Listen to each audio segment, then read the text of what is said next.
And we're live. Welcome back to the Purple Bloom podcast with Alisha and Lauren. Today is episode 11, and we're going to be talking about our faves. So our favorite books, our favorite YouTubes, our favorite music, a whole bunch of stuff. Yep. And we're also going to be talking about some BTS news. Yes. And we're going to do a little bit of fangirling. And we're super excited, so let's get started.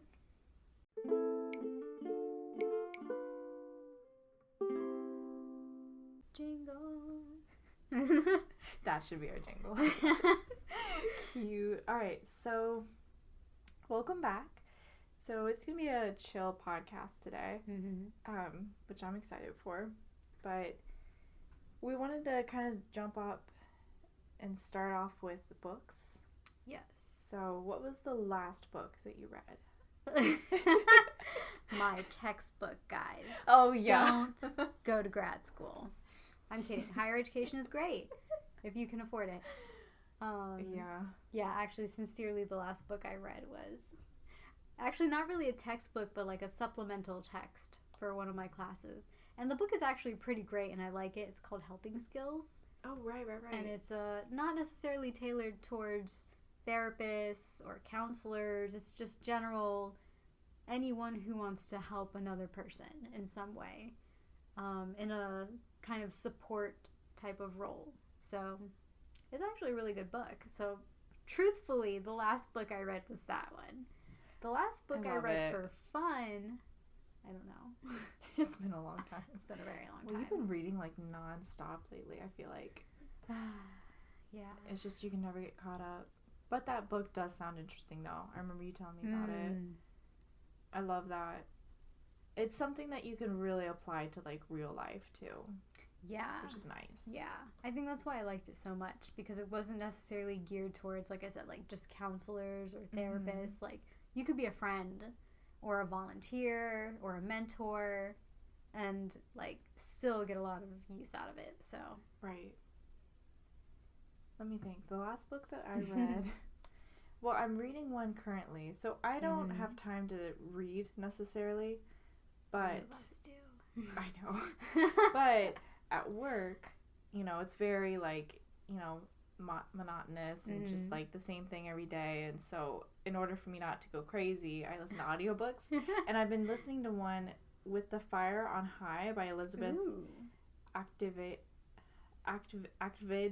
something like that. Beautiful story. It's about this girl who's a high school, like, mom. Like, she's a mom in high school, so she had a baby. Okay. And it's about her, like, trying to, like, juggle her responsibilities, boys, family, work, school, while also trying to follow her dreams of, like, being a chef. Like, she loves cooking. I know. Isn't that fun? Yeah. And she's also, like, Latina in America. So it's really cool. This is the cover of it. That's so cute. Right? It's so cool and it's so fun. I really enjoyed it. So that's what I'm reading currently. The last book that I read that I finished was literally like a fan fiction. It was Boyfriend Material. Oh, yes, I remember you telling me by about Alexis this. Hall. Yeah. This is like about a I can't. I was like having the time of my life. I love this book so much, but it's so like unless you like fan fiction, you like if you like fan fiction, you'll like this book. Okay. If you don't, you're not gonna like it. You're gonna think it's the cringiest thing ever. But I rather enjoyed it. Aww. It's about this like lawyer guy and this like BuzzFeed like I don't even just like crazy, like your typical like Gen Z kind of guy, I guess. Okay. And these two guys it's a fake dating. Oh, of course it is. Yeah, so you already know the trope. You can check the tag on AO3, it's probably there. But yeah, so that's what I read last. Okay, new question. What was your favorite book of all time? Okay, that's a good question. It's a hard one. It is a hard one. I had to make a list before we started this podcast because I genuinely was like, when was the last time I read an actual book? So I would say in terms of fiction, just like purely for the story, I really loved Pachinko. Right. who it's written by Min Jin Lee, Korean author. And I think I really like it so much because it follows the lifespan of just one character throughout the whole book. But it gives you so much history and so much interaction with like other characters throughout the story that like, I don't know, it just felt really rich. Yeah. And like there were a lot of things that I didn't know, particularly about Korea and Japan, because this book is centered on like the Korean-Japanese war type era. And our main character is Korean but ends up in Japan and has a family in Japan. And you'll have to read the book to find out more about it. But it was very eye-opening because I think sometimes it's really hard to research, like, you know, Korean-Japanese relations, and we're outsiders culturally, so there's only so much we can really understand as outsiders. But in general, it was a great book. And Lauren has also read this book. I have. I have it here, actually. It's in my bookshelf. Nice. It was so good. It's exactly like Alisha said. Like, you just learn so much from this book. Yeah. And even outside of, like, the history, because they follow, like, multiple generations with this one person. Yeah. You know? It's like this family. It's like... So, the book starts off in, like, 1910, right? So, it goes through World War II and everything. Right. And it ends... I think it ends in, like... 1989. There you go. In Tokyo, which is like incredible, right? To me, you know. Yeah. It's so like I just learned so much about history, and I learned like after reading that book, I just never looked at like my grandparents the same way. I never looked at my parents the same way. I never looked at the younger generations the same way. So to me, it was like really, you just learned so much. It was a beautiful story. Yeah. Did you listen to it? As an audiobook, or did you read as I read this one. Okay. Yeah. Because I feel like this one I would caution might get confusing as an audiobook. Yeah. Because there's just so many people who come and go.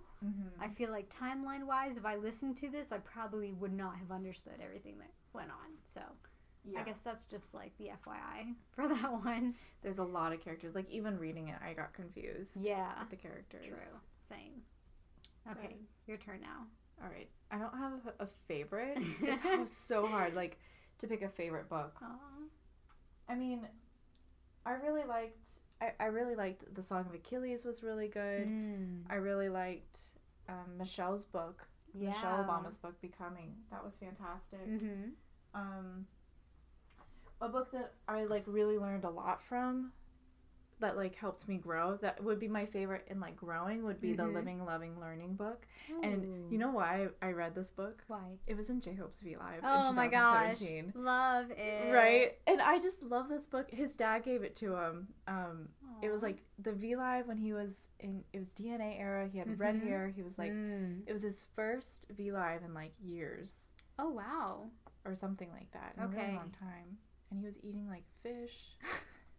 And he showed us this book, and I was like, okay, I'll just read it then. J-Hope, say less. So I read it, and it was just fantastic. It's just about how loving and how to love. And, you know, the way to look at love in the sense of yourself, in the sense of your friends and your family. Aww. And it was such a good, like, sweet read, you know, and it was so, like, definitely that was the one that, like, changed me as a person as well. So with growing, I would say that one is probably my favorite book, aside with, you know, Pachinko. Story wise, I really liked Song of Achilles, right? But I also, and a lot of my stuff that I read is actually queer literature. You'll find, but Heartstopper is a comic that I have recently become obsessed with. It's by Alice Oseman. I think I'm saying that right. I would just recommend this to anyone. It's just so cute. And it's a new one. Like, the third volume in this just came out. Okay. Like in May or something. So it's like ongoing still. Okay. And it's just so cute. It's like so, kind of fanficky, I guess. Yeah. But like tasteful still. And it's a graphic novel, right? It is, yeah. It's a graphic novel. It's about two guys one guy's out as gay and the other one's like bisexual. He's figuring out his sexuality and they just fall in love, and it's just like so sweet. It's the endearing, like, just like we fall in love and we fall all the way kind of books that I just adore. Aww. Yeah, buckle up, guys. Lauren's list is going to be long. No, I just have one more. She is a voracious reader. No, I just have one more. I want to do like an essay type. Ooh, okay. That was good. That's how you know she's a reader. There are so many different, like, methods going on here. Meanwhile, I'm like, I think I remember this one book from 3 years ago. Oh, but Alicia's like way smarter than me. Like, don't let her fool you. No, not at all. Okay, so I have two more. And then They Can't Kill Us Till They Kill Us would be my favorite, like, essay book. Because he, like, talks about, like, I'm not really, like, an essay type of person. Okay. But sometimes they hit you with the good essays, you know, and they're, like, really thought-provoking. Okay. There was another one that I don't have on my bookshelf. It's called, like, Loneliness something. Like, loneliness is, like, yellow or something like that. I don't know. It's a beautiful, beautiful book of essays about, like, just, like, growing up in your early 20s. Nice. That was really beautiful. And the girl who wrote it, she passed away while she was, like, in her mid-20s. So that's, like, what even makes it, you know, they talk about it a little bit, like, how it's, like, capturing that kind of youth in, like, a time capsule almost. So that's a beautiful read. Anyway, so They Can't Kill Us Till They Kill Us by Hanif. I cannot pronounce his last name. He actually came to one of my classes in university and talked to us, this author, because he's from Columbus. Oh, nice. He's from the area. But yeah, it's just a bunch of essays that I really liked it because a lot of the essays are about music. Nice. And about his concert experiences. Aww. And isn't that just, like, so fun? Right. But also he talks about, like, the social commentary with that stuff too, you know? Like, and he talks about his, like, along with the social commentary, like, he talks about, what are they called? Not Post Malone, The Weeknd. He talks about The Weeknd and things like that. But then, like, inside of all this stuff, he'll talk about his own experiences, you know, as a black man in Columbus, Ohio. And I really like that, too, like, how, you know, he's like, and this is why I thought that this was this way, or something like that, you know? I love that. I kind of want to read that now. Right? Oh, it's right here. Here, you can have it. So, and then my last one for growth would be Into the Magic Shop, another BTS recommended read. Yes. Right? This one, was it Fake Love that was inspired by this? Something like that. Something was, for sure. Something was. I think it was that whole era. Yeah, I think so. The whole tier era had something to do with Into the Magic Shop. And you can, I have, like, a bunch of Post-it notes on it because it's such a good book. It's about this guy, do you know what it's about? No. Okay. So, perfect. Okay. So, it's about this guy. He, like, grows up in, like, this low-income area, right? Okay. Has nothing to his name. And then, so he stumbles into this magic shop. It's such a beautiful read. He stumbles into this magic shop, and this grandma, like, this old grandma who owns the magic shop is there. And he's like, I want to learn magic. And she's like, well, I can teach you magic, but it's not what you're thinking. It's not a magic trick type of magic. And she takes him into the back room, and then they start meditating and doing mantras. And, like, doing all this, like, visualize, like, manifesting. Okay. And it's beautiful because it's like, that is magic, you know? Yeah. I mean, it's a magic that you make it. Right. But, you know, that, to me, it was like, wow, that's such a cool way to look at it. And how powerful the mind is, too. And so he starts doing that, and then he visualizes and does, like, this mantra for money because he came from nothing. So he wanted money. Right. And that's what he wanted. And so he did all these things, and he worked, and he just, like, things came to him very easily because he started doing this mantra, because he started looking at life and imagining himself with money and everything. And he became, I think it was some kind of surgeon. Wow. Some kind of doctor surgeon guy. Okay. But he gets to the top, and her lesson always was that he can't, and I think you'll see how this turns into BTS too. Okay. But he can't be, like, visualizing and meditating on things that are wrong. on things that aren't truly what him and his soul needs and wants. Okay. You know, money is a material thing right. that you want, but you don't need. You know, love is something that you should want. That's like a more like attainable thing, like love for yourself, love for others, or like the health of other people and like yourself, you know, things like that.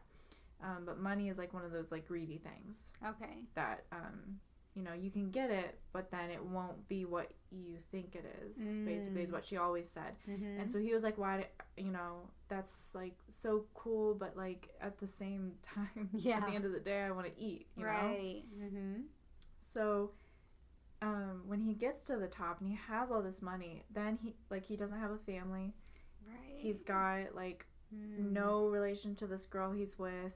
He's got this big mansion and nobody's in it. Like he's, you know, he falls off the cliff a little bit.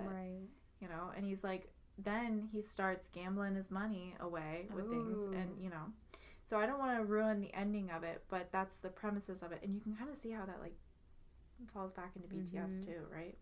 Like with fake love. You know, that whole idea of loving something that's fake, and then it all come crumbling down at the end. This has a happy ending to it. It's a very beautiful book, but because then he starts manifesting again. The correct way. So. But you'll see how that, have to read it to see how that turns out. But that's a great rec. Right? I really like that one. Yeah, I think I like that one the most. Yeah, go ahead. You can have it. Guys, now I have a pile of books in front of me too. I know. So excited. But yeah, those are my favorite books. Okay, new question. What's your least favorite book? Oh, that's a tough question. Right. Yeah. I'm not sure if I would be able to name it though, because if it was my least favorite, I've probably long since forgotten it. It's just like it's dumped out of your memory. Out of sight, out of mind. Right. We have to do a podcast on fanfic one day. Oh my gosh, I would love that. Because honestly, the only thing you that do comes read to a lot mind, of fanfic. Yeah, I read a lot of fanfic, guys. But she reads good stuff, like maybe not the fanfic that you're reading, that you're thinking of. No, definitely not. Not the like cliche stuff that I read. She reads like good like novels. Like she reads cool stuff. I read questionable things, but they're all like big because I enjoy real big meaty like 100K. Yeah. So I usually seek out those big ones. But no, when I think about things that I don't like, I can only really think of fanfics. Because for one reason or another, I just did not vibe with the writing style or plot elements. It's not about the ship for me, but if I just like can't read it or it just doesn't make sense, or I've read it and it has the tone of like a young teenage girl, I cannot continue reading it. So yeah, I know. I've started my fair share and been like very disappointed. Because sometimes it's like, well, the writing style is bad, but I can still like the story's compelling, so I can suffer through this. You know. But it's also at the same time it's all free, so it's like how you know, how much can you really critique, and also like, you know, you got to start somewhere. You know, my stuff when I first started writing was like atrocious. You know, I wouldn't wish that upon anyone. But now, you know, because I started there, now I can, you know, you got to start in that young teenage girl voice to get to your mature big girl voice. Aww, well, when you put it that way. Right, but that doesn't mean you have to read it, though. Exactly. That also does not mean you need to leave a hate comment. You can simply just click out of the fic, which is what I do every time. Yeah. And just go find another one, because there's literally like, what, 20 million fics on there now? I don't even know. There's like oh my gosh, millions upon millions of fics. So there's gotta be. But did you read any good ones recently? Like, do you have any like compelling stories that you've read? Yes. None that I would recommend, because they're all questionable. Right. They're all definitely mature and up. Right. So maybe one day we'll do like an after hours podcast. Oh, that would be fun. Let us know if you'd like an after hours podcast for Purple Bloom, and we'll just talk about our crazy fan fictions that we read and that I write. So. Yes, that's true. Okay, how about you though? So you've read so much more than me. Do you have anything that's like your least favorite? You mean like in book wise or fanfic wise? Book wise. Okay. Because I think you'd actually have one. Yeah, literally, like, everything I read in college, I hated. Like, no cap on that. Like, I literally... I don't really like reading old stuff. Like, if you noticed, all of the stuff that I've recommended has been, like, if not published in the 200s, like, in the late 1900s. Yeah. You know, I just don't really... I don't know. I just don't really vibe with, like, of course, I love, like, reading Shakespeare, like, plays and things like that, but, like, it's not something that I would, like, go and seek out, because to me it's like I can find, and this is you know, no diss to anyone who does enjoy that stuff, because like all of my colleagues loved it, you know, and I, you know, which is totally fine, and you know, I totally respect that, and I want them to enjoy it.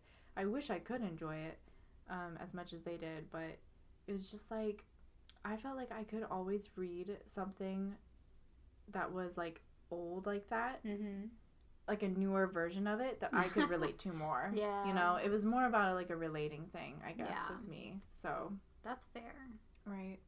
So I didn't really like anything like that. I have a book series that I have a critique on, but it's not the worst thing I've read. Okay. So you guys probably know what The Hunger Games is. Yeah. Did you read The Hunger Games? Nope. No? Okay. Well, it's like how would I explain The Hunger Games? It's like, so, did you watch the movies? No, but I know the premise. You know the premise? Okay. Yeah. So, The Hunger Games has like a very, to me at least, like almost like depressed kind of tone to it.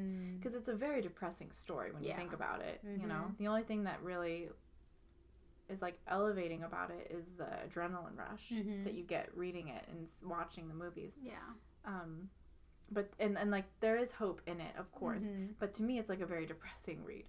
Okay. And because the main character was going through so much, so of course she's not going to have like the happiest of mindsets. Right. And not to say that I don't like characters like that, but for the main character I just find it kind of hard to relate to sometimes when they're so like not like in tune with their own emotions almost. Ooh, okay. If that makes sense. Yeah. Like not allowing themselves to feel emotions all the time. Yeah. Because I'm a very emotional person, I guess. Aww. But so, you know, that's kind of how I feel about The Hunger Games. Okay. I just wish that that Katniss, the main character, was a little bit more relatable to, like, emotion-wise. And so I read this story called The Red Queen. And also our mutual friend read that too, the series. It's like I read the first 3 books, and then there's going to be a 4th one, I believe. And I got the same vibe. Just, like, kind of, like, you know, sad first main character that just, like, wasn't as in tune with their emotions as I'd love them to be. And I don't know, I was actually talking to my boyfriend about this a little bit, and this is just like, you know, this is just like a theory that I have, and you know, you can totally disagree, but I feel like sometimes in current literature, and this is different than fan fiction, which is why I gravitate towards fan fiction so much, but in current literature, I feel like a lot of authors write women in a way that's hard for me to relate to half the time. Because these women are not...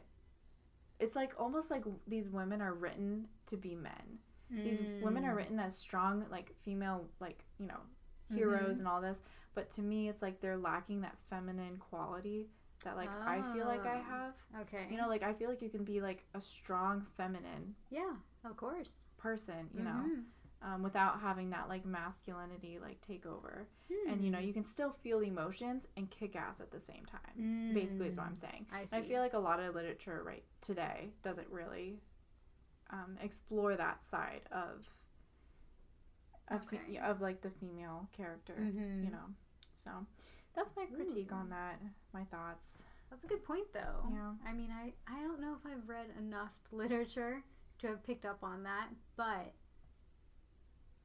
That's a really interesting vantage point to see. Right. To see that. I don't know. It might just be the books I'm reading too. Like, if you guys have any books recommendations, we are all ears. Yeah, true. We'd love to hear your book recommendations. I have just one book that I had to look up to figure out which one it was. The one that it's also one that I did not enjoy. Okay. But it's called A Little Life by Hanya Yanagihara. Okay. And it came highly recommended when it came out. So I was like, okay, I'm going to read this. But again, it's written in this very unrelatable tone. Really? Which goes into that whole, like, this main character has a lot wrong with them. And they're writing from that headspace. Mm-hmm. And it's like a 600-page novel. And it's just so much novel to be in this headspace for. That's a healthy one. Yeah. So I was just disappointed by that continuous tone and the plot line amongst other things. But yeah. What's it about? It has a main character named Judas, and essentially we don't know where he's from. We meet him like in an orphanage, and it's basically following his life until his death, but like basically nothing ever good happens to this character. Oh, series of misfortunate events. Oh my gosh, that's so sad. So I feel like for a 600-page novel, it's just a lot. Yeah. So, what made you pick that up and read it? Because I would have never well, actually, I could see you reading something like that. I don't know. I honestly don't know how I came across it. It was probably like a recommended book somewhere. Yeah. So, because at one point in my life I did really read, but you still really read. You're just in grad school. Yeah. I was when I was in school, I didn't read at all like this. I didn't read it like a book. I feel like when I was in school, you had all that required reading. Exactly. And when you read all day for school, it's like you don't want to sit and read That's again. True. Yeah, that's true. So very nice. I think we got a lot of books out there, though. Yes. Is there any more that you can think of that you want to recommend? One more. Kind of along the vein of almost like self-help. Almost. Right. Yeah. But it's The Alchemist by Paulo Coelho. It's a book I've read multiple times. And when I first read it, I was like in my later 20s. And maybe that's why I identified with it so much. Because I was like, oh, look, it's me. In this lost journey. Yeah. Where am I going? But in general, I like the story. And I like the plot. And I like the central message of it. And it's really fiction. It's not self-help. But it kind of treads the line between the two. Mm-hmm. Because you can take it in a motivational type of way, but it's kind of like a metaphor. That's what I thought when I was reading it. Yeah, like just this one book metaphor. Yep. Yeah, that's kind of the vibe. It's so cool though. It's about this this guy just goes through so many different things, and then I don't want to spoil anything. I know. It's hard not to. The whole point of it is like the end of the story. Yeah. It's gonna seem really weird and crazy, but then the ending will make sense. It's one of those. Mm-hmm. But yeah, it's fantastic though. Especially, I didn't think about that. Because I was just telling Alisha that it didn't really vibe with me too much, and I think that might be because I wasn't when I read it. I think I was still in school or something, so I wasn't too worried. I wasn't in my senior year or anything either. I don't think. Okay. So I wasn't really worried about where I was going next or anything. I didn't really feel like I was a go with the flow. So I think that maybe that's why I didn't really vibe with it. But if I was now, I'm sure I would vibe with it a lot. Think about that. The whole premise is that the main character is lost. Yeah. That's essentially what it is, and it's a very long journey. Yeah. But it's a beautiful one, though. Yeah. Is that all our books? I think so. Shall we jump into other materials? Yes. Let's do it. So what else have you been into? So one of our mutual friends recently introduced us to a brand new YouTube channel. Totally love this guy. Don't know where he came from. Hilarious. He's hilarious and just so eloquent. I love how eloquent he is. I don't know if you can call him eloquent. It's just he's got a sense of humor that's funny and so outgoing and happy, but then it has this social commentary that he hits so hard that it's hilarious, but it's also oh my god, should I laugh because it's so real, you know? Yes. I love it. And I'm sure some of you have probably heard about him because I think he's way more popular than I knew about. But yeah, same. Yeah, but his name is Bo Burnham. He's on YouTube, and like Lauren said, like his social commentary is just on point. And when you least expect it, it's gonna be such a cool song, and then you're gonna be like, oh my god. I know, it was so funny. I think he also has a Netflix special too. Yes, I think he does. So if you have Netflix. And it was funny too when we were, because it was Alicia's birthday this past week. And so we all got together and had like a little YouTube night and everything. There was like a couple songs that I was like, oh my god, I've heard this on TikTok before, you know? Yeah. So I'm sure a lot of our viewers have seen them, but yes, just hilarious. Yes. And I think my favorite one was Welcome to the Internet. I had to go look it up. Oh yeah. It's just so wild. And I think I just really admire the way he writes things. The fact that he like writes it and does his lighting and plays the piano and like sings and it's all working, and I'm like, wow. It's amazing. Yeah. Truly amazing. Produces everything. Like just that alone, I feel like it's difficult. The creativity you have to do everything like that, and the motivation. That's so cool. Very admirable. Yes. All right, your turn. What do I have? Well, YouTube wise, I would recommend. They're both really, really big channels. But I would recommend Mr. Beast. You've probably already seen Mr. Beast, but I mean, some of my friends don't know who he is. I have no idea who this is when she mentioned this. I feel like a lot of younger people know who Mr. Beast is, but then like a lot of my older friends don't really know who he is. Okay. Maybe he gravitates more with the younger crowd. I don't know, but he's just like this YouTuber that has a bunch of money. He gets like a bunch of money through YouTube, and everything he gets through YouTube, he just like gives away. Oh, I love it. And then he makes a video about it, and then he gets more money from YouTube. And then he takes that money, he gives it away in the next video, and then he does another. Nice. So, yeah, and then it's like cool because like sometimes he'll do like games like, you know, anything you can put in this circle, and it'll be like a circle on the ground, I'll pay for it. And it'll be like in the middle of like a Target or something. Oh, wow. Right? Or it'll be like a video like what I was just telling you about, like where he buys a whole... like a whole car dealership, all the cars on the lot in like this low income area is what I'm guessing, and just gives all the cars away for free to people who need them, and it's just like really sweet seeing like everyone's reactions that are like, you're like, you know, very like, oh my gosh, we have a car now, you know, and it's free, and like just to help out. I think it's beautiful, so I would recommend him. Also, Philip DeFranco is a good YouTube channel. I listen to him almost every day. That's how I get my news. Oh, really? Yeah. I also don't know who this is. He's like an older YouTuber. Oh, okay. I grew up listening to him. Okay. So he started YouTube back when YouTube was a baby. Okay. And he was like one of the OG YouTubers, like Shane Dawson, Jenna Marbles, all them. But he was back in the day. You know how things were back in the day. They weren't very, like, people were allowed to say racist jokes. People were allowed to be, like... I mean, you're still allowed. I know, which is ridiculous. But he was allowed to, like, say things about women and their bodies and things like that. So I stopped watching him, kind of, because I was like, this isn't funny to me, you know?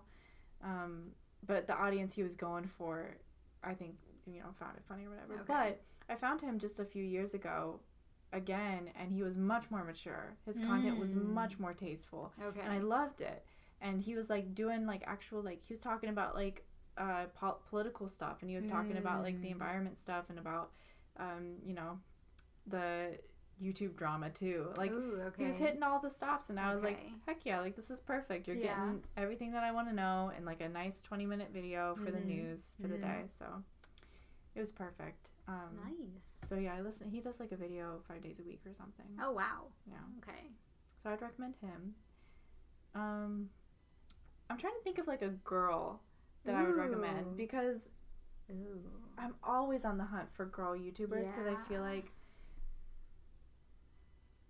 I don't want to get into this rant, but I just always want to support girl YouTubers. Same. I think that they have the hardest. It's a lot. out there. So I agree. I mean, I follow a couple of different girls. Really? Yep. I think they're almost all Asian though. I love it. Even better. A lot of them are like Asian. I'll have to link them. Yeah. But a lot of them are like in Korea or in Japan, just daily life type of vlogs. Also, Jackie Aina for makeup. Oh, we love her. She's probably like the first brown YouTuber makeup person that I ever followed. That. Yeah. Because previously I was following all the Asian channels, then I was like, I can't actually recreate these looks because I'm brown. So let me go follow some brown people. It's so cute. I know it's hard sometimes when you don't have the same like shade or the same face shape as these people on YouTube sometimes when you're trying to follow the tutorial. Yeah. Or you just don't have, or like the product line that someone's using does not carry a shade that works for you. Yeah. So then it's like, okay, well. Which is ridiculous. I feel like it's 2021. They should have all the shades. If you're going to release your product, I mean, have all the shades. That's why I love Jackie, because she will totally go in on a brand about not having enough shades. Because she's on the darker end of the spectrum, so she's always been used to having like very limited options. So I really respect her for being so honest about it. Yeah. But yeah. Gosh. I just feel like it's 2021. They should have it. Agreed. But, Martina from Simon and Martina. Eat Your Kimchi. Yes. Yeah, I would recommend her. Yeah, just her. Yeah, yeah. If you're a long-time fan of Eat Your Kimchi, you probably know what's up. You know what's up with that. But I would definitely recommend her. Okay, so that's my YouTube. Oh, and then music. Okay. I would recommend Lucy. There's a band called, it's a K-pop band called Lucy. Oh, yes, I remember them. Yeah, I think I made you watch one of their videos. They're good. I think they're fantastic. Yeah. Agreed. My favorite song I would recommend is Snooze by them. The cool thing about Lucy is that they're older. So I like that. Like the Ye-chan, which is my favorite, I think he's like in his late 20s. Which is old for the K-pop world. It's old for the K-pop world, right? I mean, yeah, it's not old at all, but it's old for the K-pop, right? For someone who just debuted. Yeah, it's very old, I feel like. But the cool thing is, like, it's like a band, kind of like Day 6 or like, is it Rose or something? But they have a violinist, like a guitarist, drummist, bass, I think. They got it all. But I love that they have a violinist. Yes. I remember the first time you showed me them. That's what stuck out to me too. I'm like, I never see violinists in bands. So, and they all like produce their own stuff. I just think it's just also rare in K-pop. Very rare, right? So. They started from like a game show, I think, or something like that. Of like course they did. They wouldn't be in K-pop if they wouldn't. It doesn't competition going on. I know these days it's just like, but they're just fantastic. I would recommend them. I wish they could make more content than what they do, but money, I guess. Yeah. But have you been listening to anyone good lately, music-wise? I can't say it's been anyone new. I actually don't usually listen to pop music very much. I tend to stick very much in the K-pop lane, but with running, I'm like, I can't do that anymore. I need to actually... Wait, can I like put them onto your running stuff? You can. Okay, so Alisha is like literally running a marathon right now. She's amazing. Okay, a half marathon, same thing. But she like every week she like adds more speed and more distance into her running. Can you believe every single week she does that? I try. It just amazes me. But anyway, I didn't sign up for this. This was another friend of mine that was like, hey, we should do like, a 10K, the Disney Princess 10K. Apparently Disney World has races quite often. And which is so cool. Very cool. If you're into Disney, totally go do it. It looks very cool. You get photo ops with characters. Like, it can be very chill. But it sold out. The in-person event sold out before I could get the 10K. So the next thing that was open was the half marathon. So I was like, oh my god, I guess I'll have to do a half marathon. And then that sold out too. And so I was like, well, I guess I'm going to do this virtual half marathon because that's all that's left. Gosh. And I don't even know what that really means because it's like on the honor system. So I guess you could just decide to like not do it. Yeah, and just tell him you did. But anyway, I think I'm just gonna run it on a treadmill. Yeah. Or I mean, I was gonna say like we could set it because they give you like little markers, so we could set them up. And I would love to like, you know, set them up for you and like, you know, make it something cute. But it's gonna be so cold because isn't it? Yeah. It's in February. February. Okay, I was gonna say January. February. Oh yeah, it's gonna be freezing here. Yeah, you're gonna want to be on that treadmill. Yeah, either that or I told my friend like I'll just do it from the treadmill at the hotel while we're in Orlando. Oh yeah, look at that! And then you have like a new treadmill to do it on. Yeah, right. Very nice. But anyway, this whole long tangent was because I started listening to pop artists again. How's that been going? It's been great. We had a great YouTube night the other day where we went back in time to the 2000s. Oh my And it gosh. was so funny because that was when I could clearly see the age gap between me and Lauren. I know. Like, we usually don't see it, I feel like, but that was usually. Like, oh man. But I'm telling you, she didn't know anybody from the early 2000s unless they had made it to TikTok. Right. There was, I would be like, our friend and Alisha would be like, do you know this one, Lauren? I'd be like, no. And then I'll know one. And then they're like, oh, and I'm like, from TikTok. Yeah. And we're like, you know, we'll take it. Yeah. But, Gosh, it's so funny. It's just But it means I got some stuff to learn, though. I loved it. That was so much fun listening to that stuff, though. Glad. Those songs were iffy, guys. Well, they were fun. There was a lot of sexuality going on back in the early 2000s. We're, like, listening to, like, early Britney Spears and, like, early Christina Aguilera. Like, stuff like that. Anyway. Yes. So, I can't really give you new recs, because I'm sure everyone here listens to pop. But if you haven't listened to a good Britney Spears in a minute, she's great to run through, too. Old Jennifer Lopez, Spice Girls, Aaliyah. Her music finally made it onto a platform, so we're all about that. Who else do I have on my list? I do have some EXO. They're great to run to. Very nice. What song from EXO? I have Power and Call Me Baby. Oh, Call Me Baby. You know. I love that one. I have some Major Lazer. I have some Big Bang. The playlist is all over the place. There's some Girls' Generation. K-pop just makes really good runnable music, guys. They do. If you ever need a run playlist, like, that's where it's at, the K-pop. I know. Especially, like, I listen to some songs by, like, Stray Kids or, like, even TXT, and I'm like, dang, they were, like, this is, like, I'm ready to run a marathon myself after listening to this. Agreed. They do make some really good songs. I love TXT. What song from Girls' Generation did you have on your playlist? G, baby. I'm Is like, that that's one? a good, I'm like, I can catch a good pace to this. Right. Oh, I love that song. Oh my gosh. It's so old, but it's an oldie but a goodie. Oldie but a goodie. Oh my gosh. Back in the day, I went to like a panel at a convention, like an anime convention. Actually, I had one friend in high school who listened to K-pop, and she was the one running it. Oh wow! It was so weird. But she taught us all how to dance to G. Oh my gosh! Baby. It was so much fun. I remember I was like, oh, all these people know what K-pop is. Aww. It was amazing. But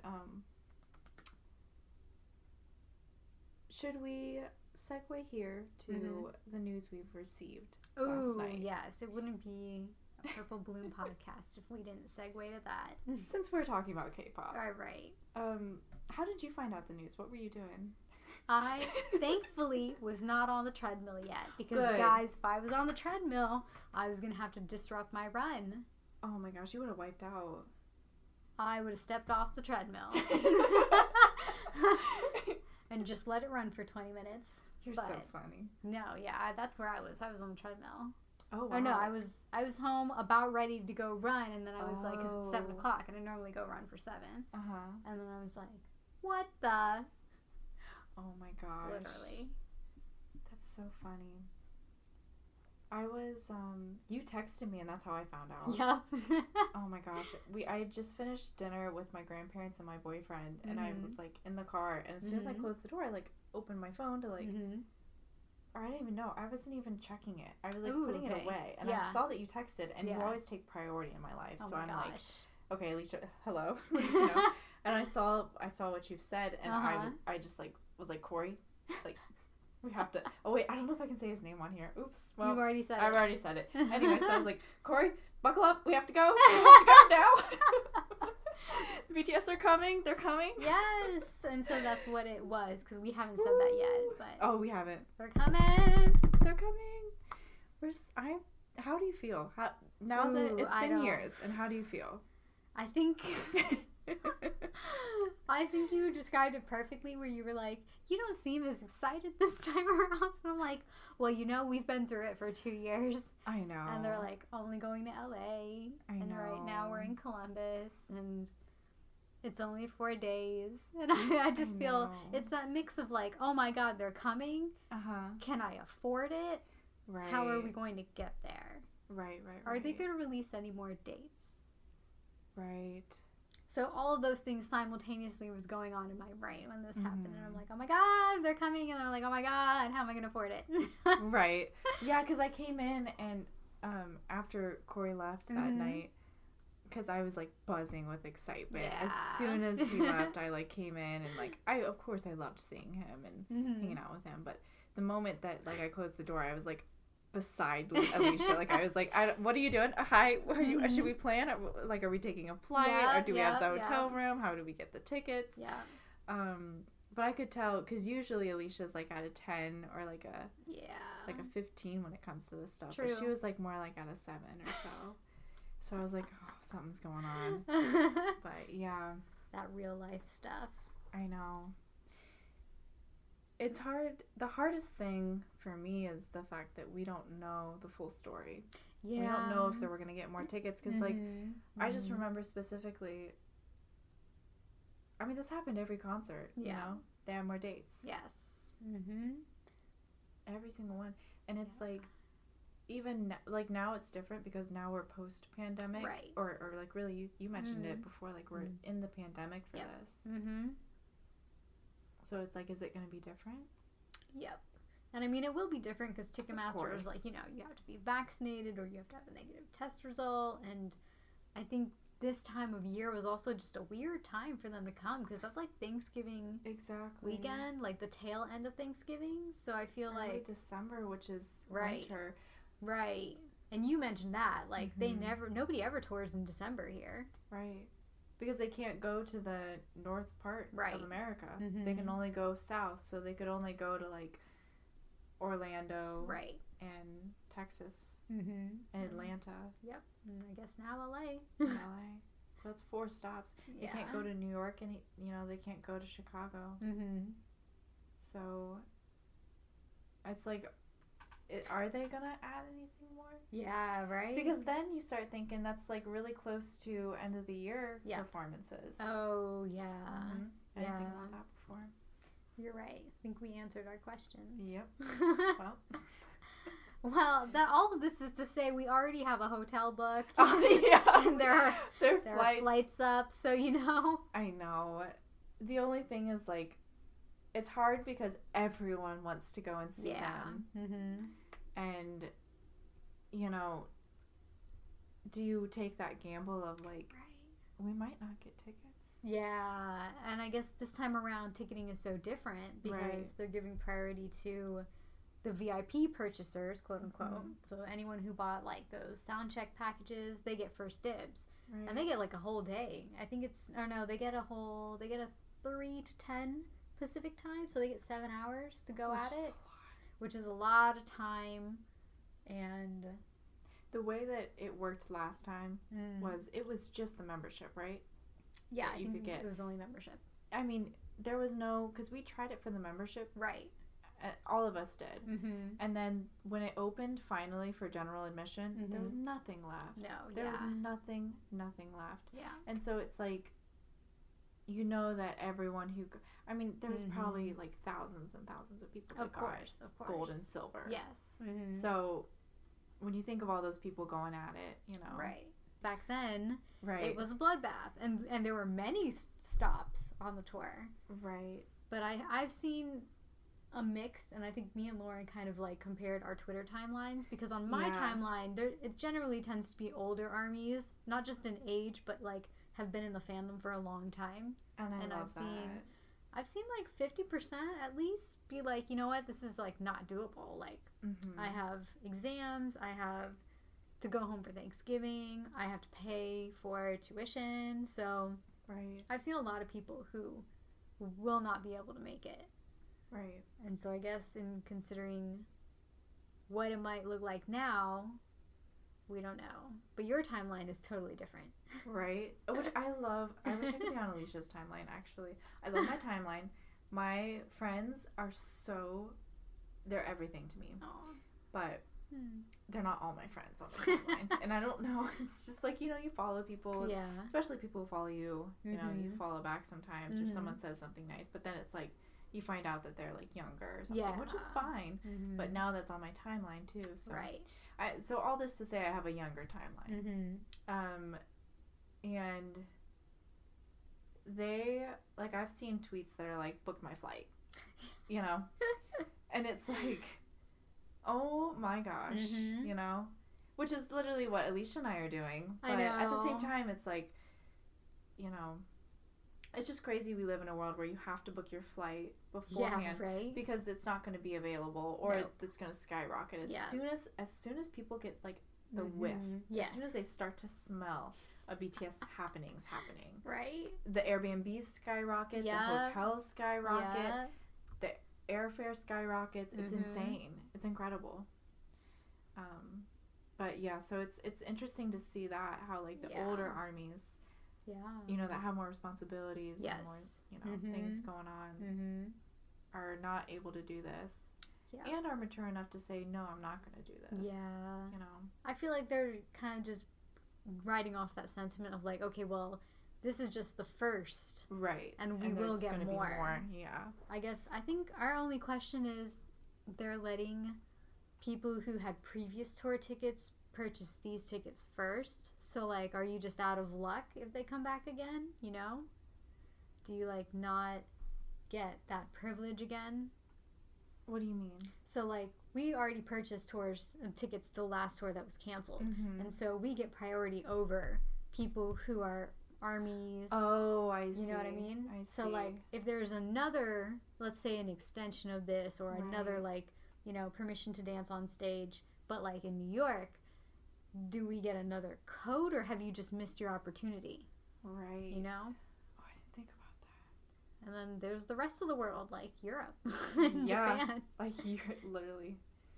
I feel like they wouldn't. I feel like this is going to be like okay, this is what you get. Yeah, probably.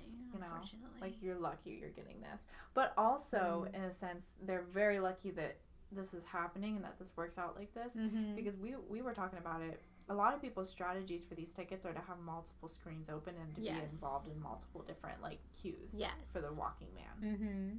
And now that you have a code, you can't do that anymore. No. Well, we don't even know how that works. Oh yeah, we don't know how that works actually. Guys, we've been ticketing for how many years now, and we still don't understand how anything happens. But here we are. We're like pros, but at the same time, it's just always changing.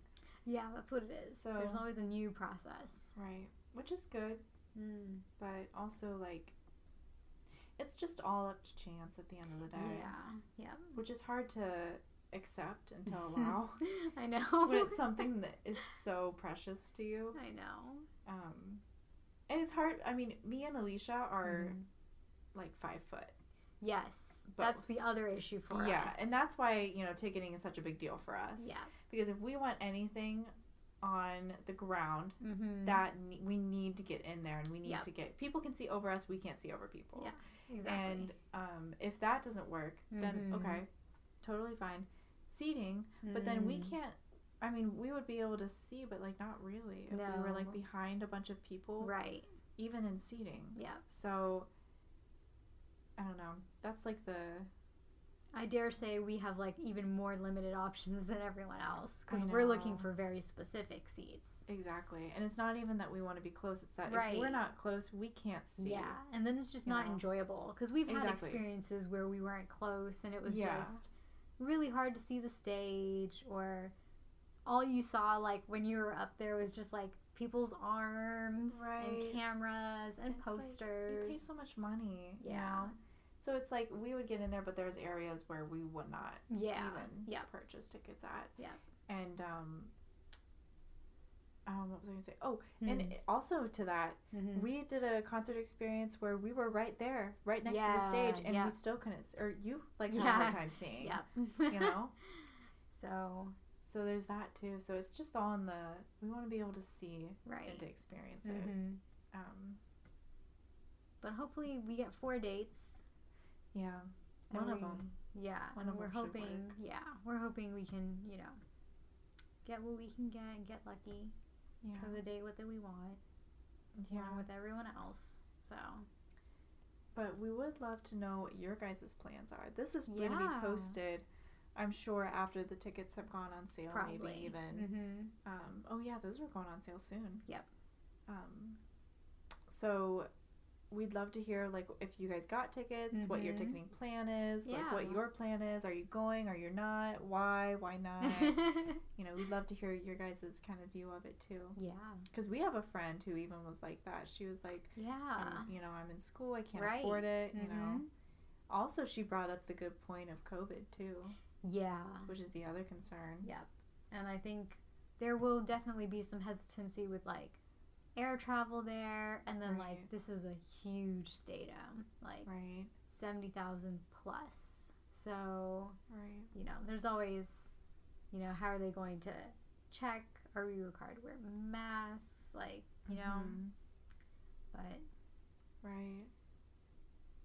but I mean, we're both vaccinated. It's just hard because it's like people who are vaccinated are getting sick still. Yes. Yep. So it's just up to us to wear our masks and to be very careful and to be very respectful.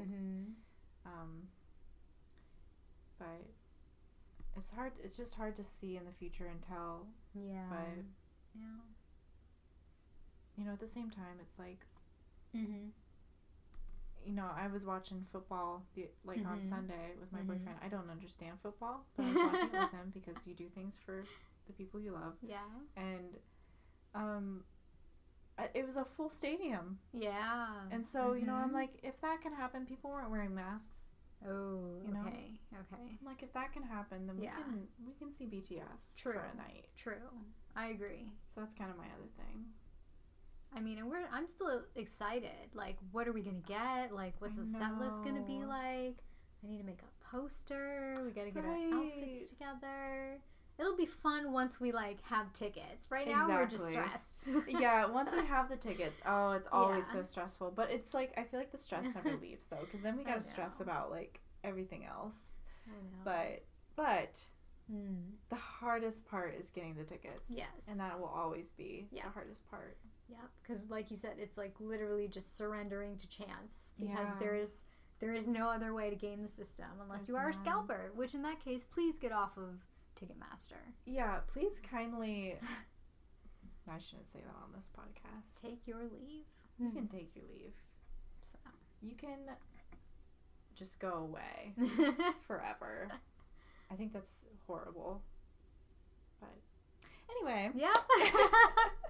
This was so fun. Thank you guys so much for listening. I think we hit all the stops. We talked about a lot of stuff. We did. But we're excited to hear from you guys about what your thoughts and feelings are about the new BTS concerts coming back. I had no idea we would get this. Right. It's just so nice, and all your book recommendations and stuff too. So we will talk to you soon and see you in the next episode. Alrighty.